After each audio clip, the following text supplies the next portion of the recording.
The Bald Range wildfire is tearing through southern British Columbia. The small community of Summerland has been hardest hit, and the fire has spread throughout the area, which is in the Okanagan south of Kelowna. It's been one of the largest and fastest growing wildfires in BC this year, and has forced over 20,000 people to evacuate their homes. One woman has died. Within the first 3 hours of the fire's discovery on Friday, August 7th, it tore through 50 square kilometers. That's equivalent to more than 9,000 football fields. Then, it doubled in size on Saturday. By Wednesday afternoon, it had burned 178 square kilometers. The evacuees don't know when they can return home, or whether they'll have a home to return to. Today, we're talking to some of the people most affected by the fire about what it was like to flee, sometimes with just a few moments' notice, and how they're coping with the uncertainty and loss. I'm Cheryl Sutherland, and this is The Decibel from the Globe and Mail.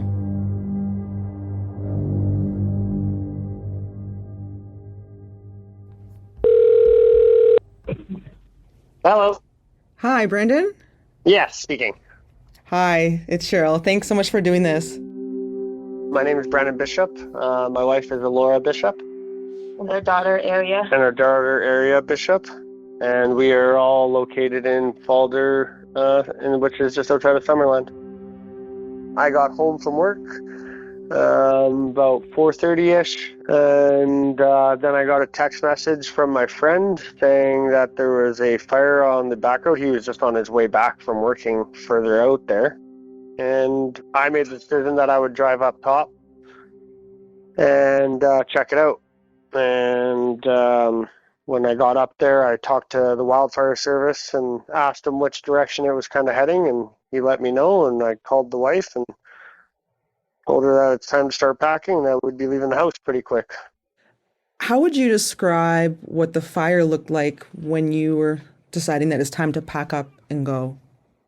When it was at the top of the hill, it was really windy up top, and it felt like it was pushing it towards the home, so I had a bad feeling that it was going to move pretty fast. We just started packing, and I thought we would have more time. I didn't think we were only going to have as little time as we did, but... How much time did you have? About 40 minutes by the time I got home.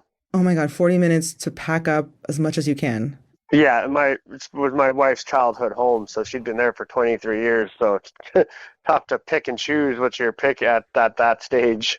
Yeah. We grabbed a handful of clothes each, a handful of stuff for our daughter.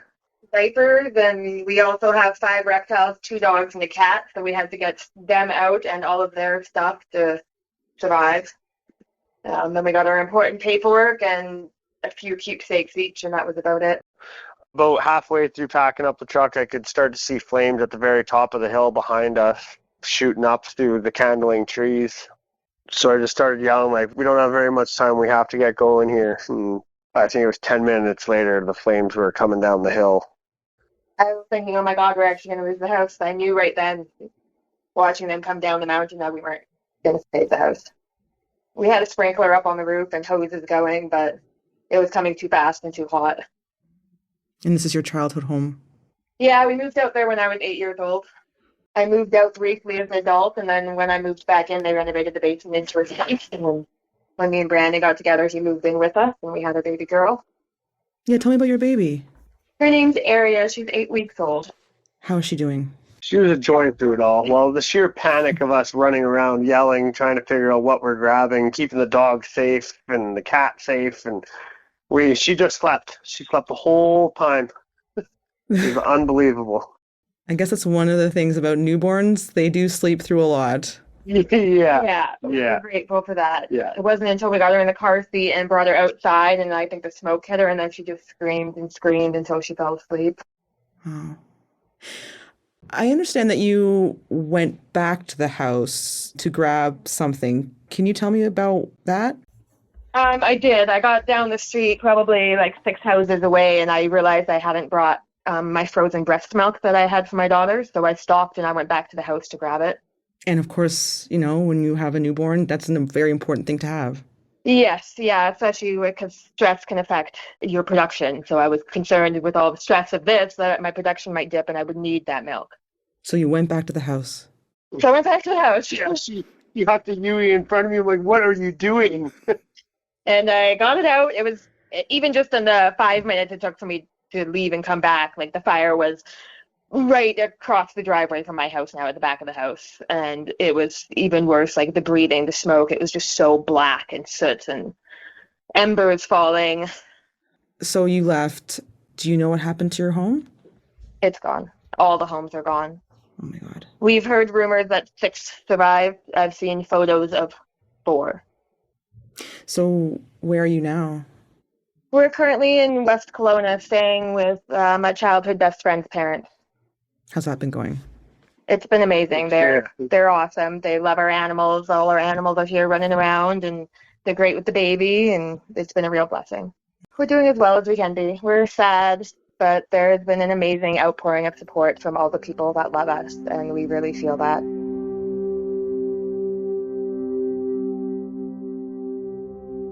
Hello, is this Sean Campbell? This is. Sean Campbell's farm, Campbell Creek Ranch, is on the outskirts of Summerland. So we raise beef, chickens. We sell our eggs, and then we have 3 horses there. There's a couple of dogs, a cat, and 23 cows as of right now. So I have a bull, and then I have my 10 cows, 11 calves. Yeah, so we raise the beef, and then we sell just kind of a farm stand. People come out and buy hamburger, and we sell eggs from our fridge. Sean's property is 20 acres, including 3 homes. One that he lives in with his wife and 3 children, one for his parents, and a guest house. It includes flat, irrigated land, and it stretches up into a pine forest and mountain range.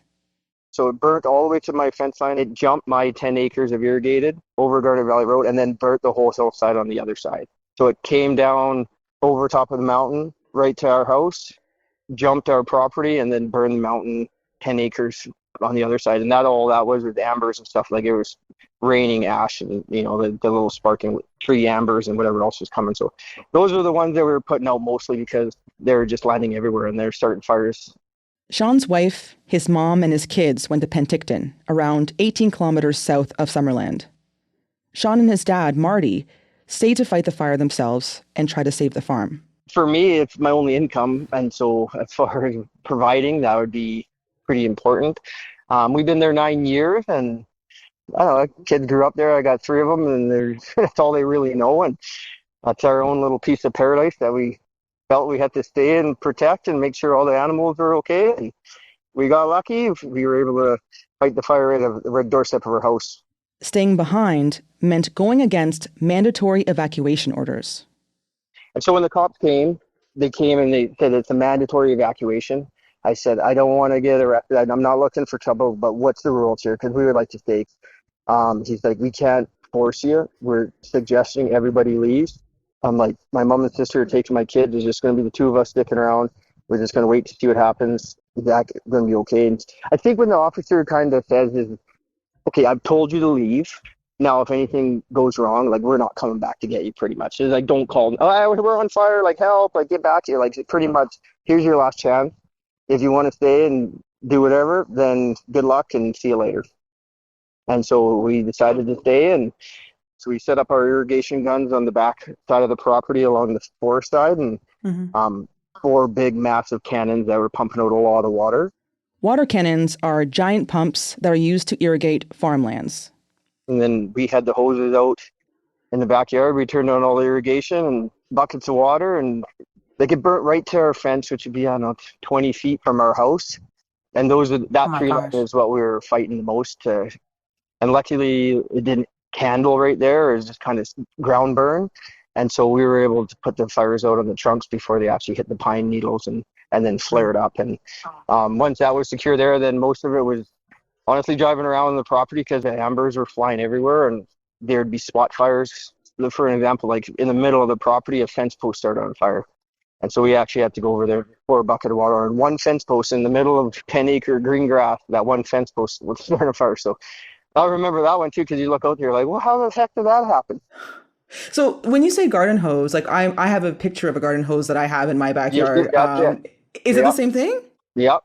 Thumb over the end of it, spraying. That was, we had two of those, two garden hoses and one of those white 10-gallon buckets that we have, and the little kiddies' backyard pool we had filled with water just because that's what they were swimming in. And we would just scoop water from that and put out the fire for them. Sounds crazy, but that's what it was. And it was working. Yeah, we saved all the structure. We saved all the animals. We lost that forest part back there, but our houses are standing, no damage at all. And so there's time you put the hose on you just because you could feel some of the sparks coming. Hot, like, I don't remember feeling like crazy amount of heat. Like it was warm, but I think with the hose there and putting it on us, it kind of took away from the shock of maybe that heat.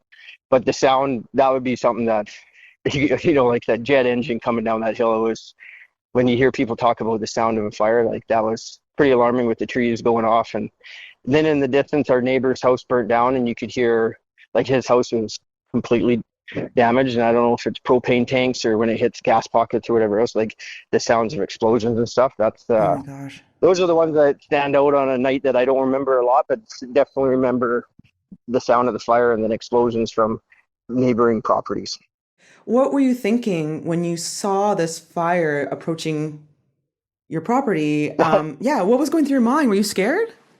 Thinking back on it, I probably should have been more scared, but at the time, I don't know if it's adrenaline or, so we knew it wasn't so much life and death, I guess, at that time, where it's just like, okay, let's just fight until we put this out. If we feel like something's really going sideways, let's get out of here. And like we did our best. And I don't know how we got the upper hand with two garden hoses against that big beast, but somehow we got lucky and it just burnt out right at our feet. So what are you going to do next? Like, is there anything that would make you leave?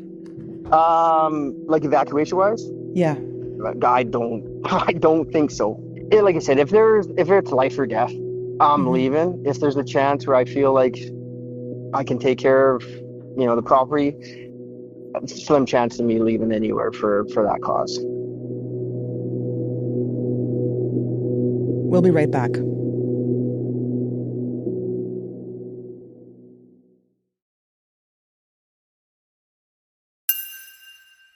Talking to people in the area, we kept hearing over and over about how fast this fire came in.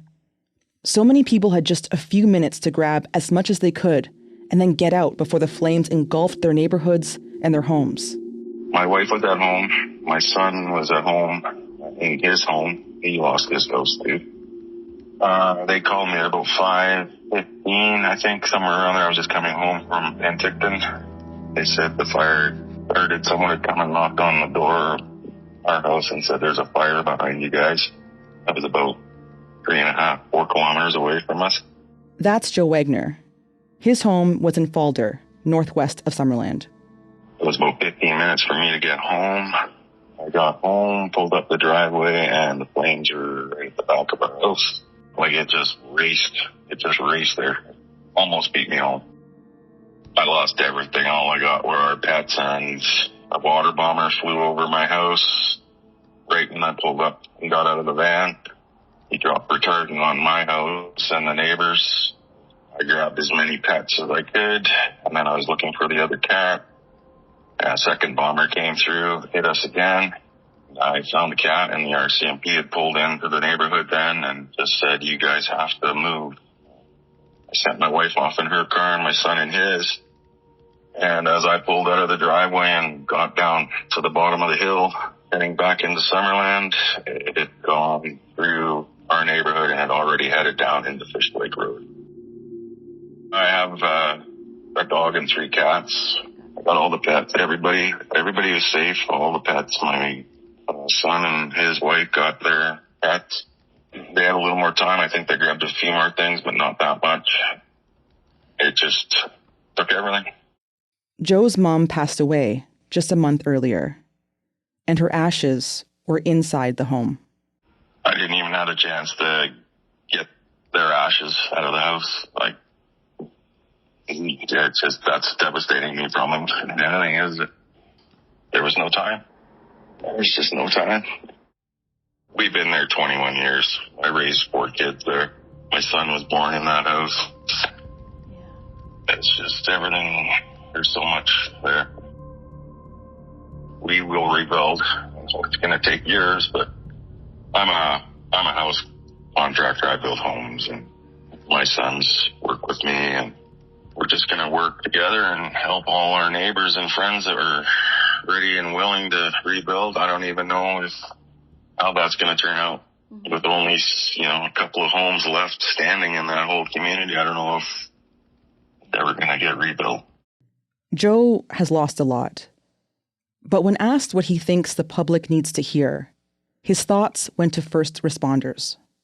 I think a lot of credit needs to be given to the people that are risking their lives to save us, because I keep hearing all these insulting comments on what should have been done and where things should have gone, and that bothers me to think those people are doing what they can, and they reacted so well. They tried their best to save our lives. So I live in the regional district of Okanagan-Similkameen, Area F, which is the communities of rural Summerland, Falder, and Meadow Valley, directly behind Summerland, and is ground zero of the Bald Range fire.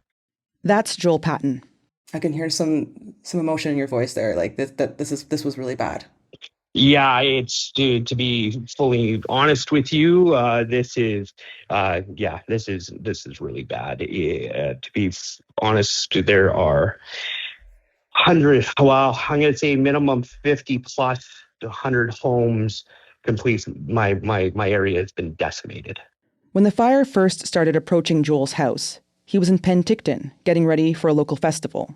Penticton, we have a festival called Peach Fest, and I'm one of the sponsors of Peach Fest. It's one of the biggest events there, and we actually it was my dad's birthday, so I went and, we bought him a gift there at the mall, and I was picking up a boom box for our parade float, because we're going to be doing the parade in the morning, and I got a message saying, "Hey, Joel, there's a fire," and, I was like, hey, well, I'll start making my way home, because, we've had fires in our areas before. But I looked up and there was a plume of smoke, and I said, uh-oh. And I put her pedal to the metal to get to my house there. He sped home in 20 minutes, way faster than usual. I got home and my wife and kids were packing up, and I have a 5-year-old daughter and a 3-year-old daughter. And oh my goodness. Dad and my wife. It's tough with little kids like that. Yeah, and I'm very proud of my wife. She kept it together, kept it calm. My 5-year-old knew there was danger and she was having a hard time, but I said to her, hey, Dad's not scared, you're not scared. This is, precaution. We calmly, took an extra 10, 15 minutes, make sure my wife and, the girl got into the car. Joel describes a stressful scene with vehicles of all manner, from small ATVs to heavy equipment trucks and trailers flying down the road. It wasn't going after the fire. It was, you need to get out of this fire because you're straight in the way. The RCMP were screaming at me like it's coming, like go, go, go. And we peeled out of there with flames, looking at our property line. And here's the crazier thing. We didn't get the evacuation notice until about probably 20 minutes after my house burned, which is an hour too late for the rest of my community. There was no warning. There was no, it was reported, if you ever look on BC wildfire, I think it was reported at like 5:46. Falder was gone by 6:30. My house was probably gone by 7:15, and I don't think we got an alert till like 7:30, 8 o'clock, maybe even later. When I mean minutes, it was minutes. What do you think about that part, that you didn't get an evacuation order until, you had left, but your house was already burned down? Well, it's unprecedented, right? It was an unprecedented event. As I say, our area is very dry. We have actually water security issues in our area, so we didn't have any fire protection or anything as well. Joel's community doesn't have a fire department. The district of Summerland the district of Summerland boundary from my house is about 200 meters. But technically, the fire department is not allowed to cross that because that is the district of Summerland. That is their fire department. The RDOS, the regional district in which I'm from, we did not have a dedicated fire service for our area. So we basically have no fire protection, no nothing. If there was fire, we rely on BC Wildfire Service, and that's pretty much all we do. Now, the district would have probably acted, but to be honest, it was a firestorm. And, it was get out of the way.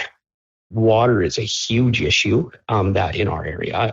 Our area is actually known for a little bit of water scarcity, but even like my house here, I ran out of water for 3 days. Because my well ran dry because we're in a drought level 5 here. So part of it is talking about, when we rebuild, how are we going to be a better fire smart community? Joel owns an HVAC company in Penticton. He's opened up the upstairs of his business to collect donations for people that have lost everything. We're giving them shopping bags, and we're giving them toiletries and clothes, and we're trying to, especially with the kids. So I had to tell my daughters on Saturday that, I'm sorry, hon, our house is gone. Everything that you cherish, can you imagine at 5 years old, 6 years old, and Blake at 3, toys are their world, right? Yeah, Santa brings toys. Right? Yeah. So basically, we've got donations for strollers, beds, cribs, toys, stuffies. So what we're trying to do, even though we're facing, this uncertainty ourselves, and we know we've lost a lot, we know that there's more. So we've just kind of opened our doors to create, a sense of community and make sure that whoever needs anything, we're making sure that they're getting it, and we're making sure that, we can provide, a sense of normalcy for children, for kids. We're trying to help whoever we can.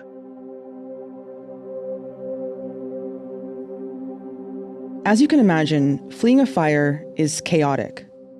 A big question is, where do you go when your house is not safe or has completely burned down? Think about tens of thousands of people, all forced from their homes in a hurry, many using the same roads to get to safety. Lisa Kowalski was amidst the chaos. We don't know what happened to her home, but both of her daughters' houses burned down.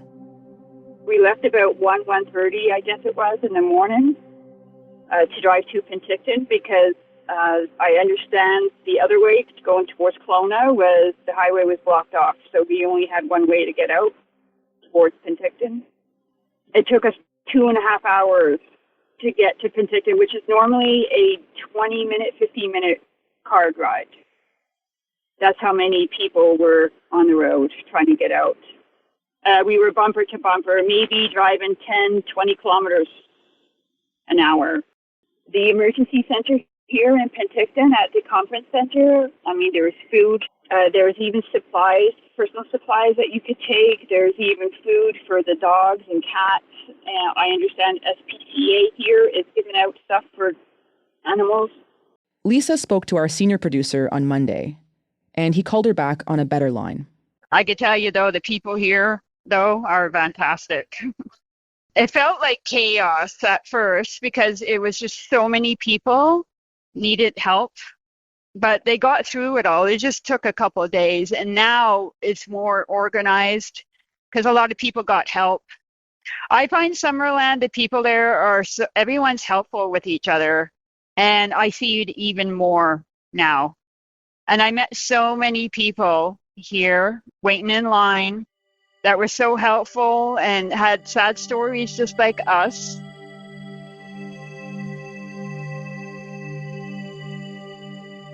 I'm Christine Coletta.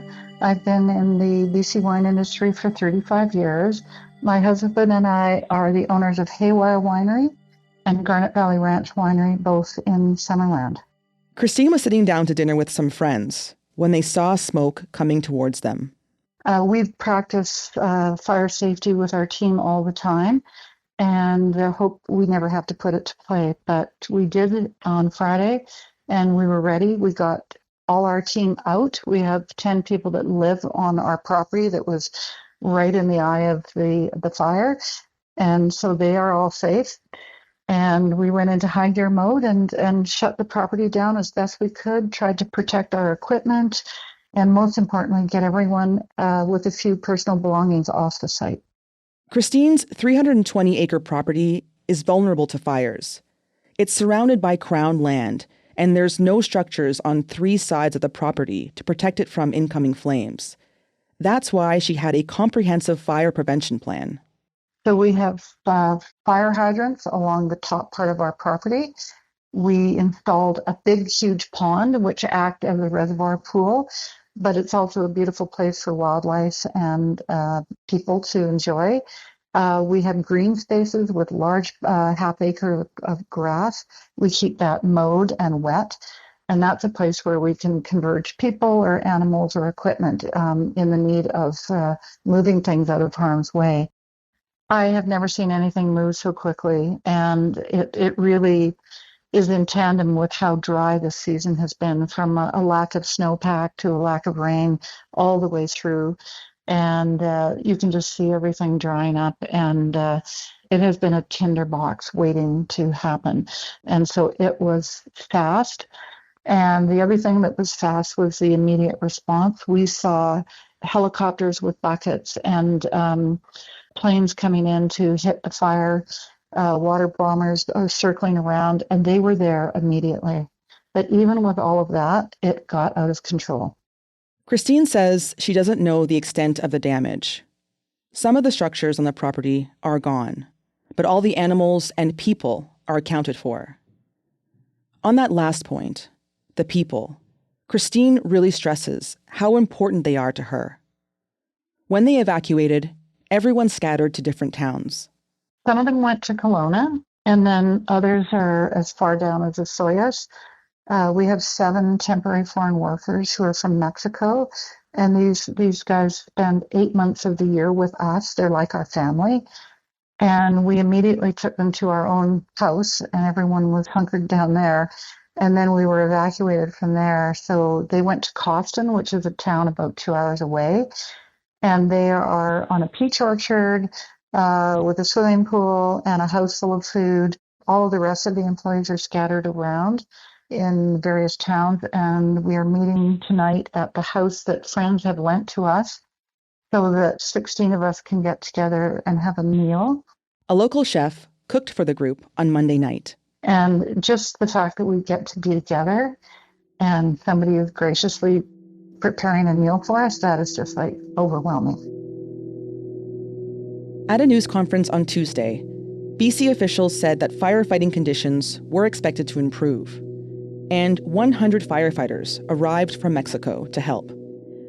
More than 13,000 people were receiving emergency support. Officials said it was too soon to update residents with details about the state of their homes.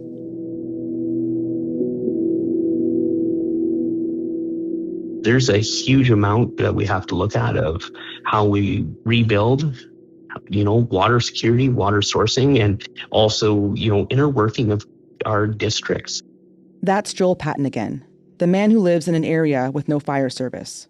This is a show that we need to have the government, federal, provincial, municipal, everyone's got to get on the same page of we cannot have a community like Falder, only 8 minutes from downtown Summerland, 8 minutes. And it had no fire protection, no nothing. And one fire decimated that rural area. It decimated homes in Summerland in the district and traveled tens of kilometers to the highway, and in all within one night. Sometimes I'm quite emotional about it, but this is Lisa Kowalski, who told us about the evacuation to Penticton. Most important to me is my children and their homes and my grandchildren and what's going to happen to them after. What's the process? It's just, I don't know, it's just overwhelming, tell you the truth. And just to get back to normal, I don't know if it'll ever be normal for a long time, I guess. Mainly because of my children. And funding for firefighters and first responders. I think they were cut back, and I don't think that's right. Garnet Valley Ranch is like a spectacular little valley. And every time I go to our property, I feel so peaceful and happy. That's Christine, who owns 2 wineries. And going there and sitting there and watching and looking over what we've created has always been a joyful moment for me. So after worrying about my people and making sure that they're okay, it was the loss of that spectacular natural beauty of the area, which I know from past experiences in 2017 and 2018, within a few years, it will all be back. It's amazing how quickly everything restores. It's almost like when a fire goes through something, there's renewed energy coming back into the land. And that is what I'm going to be focusing on, is the day that I can go back out to the property and look around and be joyful and thankful. Here's Brandon and Alora Bishop again, the couple who fled with their newborn. With the wildfires the way they are, it's just, I don't know, it's just a way of life now, I guess. You just come to terms with it in the Okanagan, the Smokanagan. Get used to it. It's always smoky in the summertime. It's not the first time our home has been threatened. It's No. the first time it's come this bad, though. Right. So you're just getting used to this. Yeah. Yeah. Unfortunately, it is always a risk out in the Okanagan. Yeah. And what are you thinking about for your daughter? We're grateful that she's as young as she is and she won't remember losing her home and everything she has. And we're just going to rebuild and rebuy and I'll do it before she remembers it. recollect all of her toys and books and clothes that we had for her. Well, I think that's such a positive attitude to have in such a tough time. But, like you talked about your community, you're so close. There seems like so much resiliency there. So that's really wonderful to hear. Paula will survive either way. Yeah. Okay, and take care and hope everything, I wish you the best. Thank you. Thank you. We appreciate all the support. Yes, very much. Okay, take care.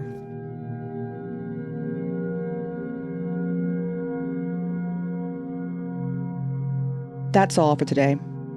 I'm Cheryl Sutherland. Thank you to everyone who spoke to us, as well as our colleagues, Tamor Durrani, Matthew Frank, Om Shanbog, and Andrea Wu for their reporting. Our producers are Madeline White, Rachel Levy-McLaughlin, and Michal Stein. Our editor is David Crosby. Adrian Chung is our senior producer, and Angela Pacenza is our executive editor. Thanks so much for listening.